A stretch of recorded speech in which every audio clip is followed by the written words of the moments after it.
কি হৈছে ছাৰ শেষ কৰি দিলি অকমান আছেগেতো চুপ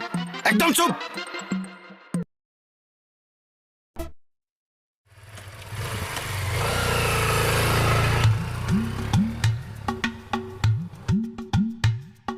এই ক'ত শুই আছ তই শুই থকা নাই ছাৰ বাইকৰ ওপৰত কভাৰ হৈহে আছো কি কভাৰ হৈ আছ আপুনিতো আঁতৰি গুচি গ'ল ময়ো অকণ আঁতৰি গ'লো বাইকখন ইমান ধুনীয়াকৈ ধুলো আকৌতো ধূলি পৰি লেতেৰা হৈ গ'ল আকৌ যিখন মিঠাতেল আছিল ধুনীয়াকৈ উলিয়াই মাৰি পোৱা চিকচিকীয়া তই বাইকখনত আকৌ মিঠাতেল মাৰিলি লেতেৰা হৈ গৈছিল যে ঐ কুকুৰ শেষ কৰি দিলে মানে বাইকখনেই মোৰ মানে